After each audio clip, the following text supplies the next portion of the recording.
सोचिए आप अपनी माँ के साथ एक प्लेन में हैं, क्रिसमस की खुशी है और अचानक से एक धमाका होता है, प्लेन के 2 टुकड़े हो जाते हैं और आप 10,000 फुट नीचे जाकर अमेज़न जंगल में गिर जाते हैं। ये स्टोरी है जूलियन कपके की, जो कि 10,000 फीट से अमेज़न जंगल में गिर गई थी 1971 में और उसे ये पता था कि उसे अब कोई बचाने आने वाला नहीं है। उसके पास खाना नहीं था, उसके पास कुछ नहीं था। जब वो प्लेन से गिरी, तो उसने देखा कि उसके पास उसकी माँ भी नहीं है। इतनी ऊँचाई से गिरने के बाद उसे काफ़ी इंजरीज़ हुई थी। उसकी बाजू पर एक बहुत बड़ा कट था, उसकी आँख में चोट लगी थी, पर उसके बावजूद उसके दिमाग ने एक चीज़ की जिसे कहते हैं डिसोसिएटिव शॉक। डिसोसिएटिव शॉक का मतलब है कि आपकी बॉडी आपके साथ एक ऐसा गेम खेलती है, जो दर्द को एकदम बैकग्राउंड में डालकर सिर्फ़ सर्वाइवल को ऑन कर देती है, क्योंकि उसे पता है कि उसका मेन काम आपको ज़िंदा रखना ही है।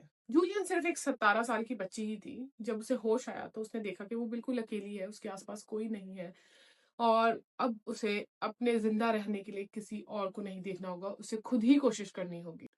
उसके मन में इच्छा थी बस अपने पिता से मिलने की और उसके दिमाग में एक वो लेसन था जो उसके पिता ने उसे सिखाया था। उसे ये पता था कि अब मुझे बस पानी के किनारे-किनारे चलना है और कहीं न कहीं तो मैं पहुँच ही जाऊँगी। उसने वही चीज़ अपनाई और ये कोई आसान चीज़ नहीं होती है। जंगल एक सेंसरी ओवरलोड की तरह होता है। वहाँ पर हर चीज़, हर एक आवाज़, हवा, हर एक चीज़ आपको एक खतरे की तरह लगती है क्योंकि आप अकेले हैं और आपके पास कोई मदद नहीं है। आप बिल्कुल आइसोलेटेड जगह पर हैं, जहाँ आपकी आवाज़ तक कोई नहीं सुनेगा।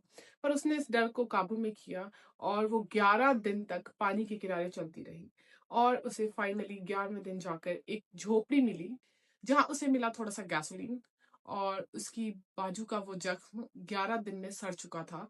उसमें मैगेट्स पड़ चुके थे और उसने उसे साफ करने के लिए वहां पर पड़े पेट्रोल को अपने बाजू के ऊपर डाला और अपने जख्म को साफ किया, क्योंकि उसे झोपड़ी तो मिल गई थी पर वहां पर कोई मदद करने वाला था नहीं। उसने वहां इंतजार किया और उसके बाद वहां पर कुछ लोग आए। उन 3 लोगों ने आकर उसकी मदद की वहां से निकलने में।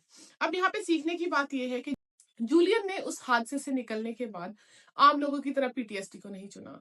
अक्सर लोग जब ऐसे किसी बड़े ट्रॉमा से गुजरते हैं तो उन्हें पोस्ट ट्रॉमेटिक स्ट्रेस डिसऑर्डर हो जाता है, बट जूलियन के साथ ऐसा नहीं था।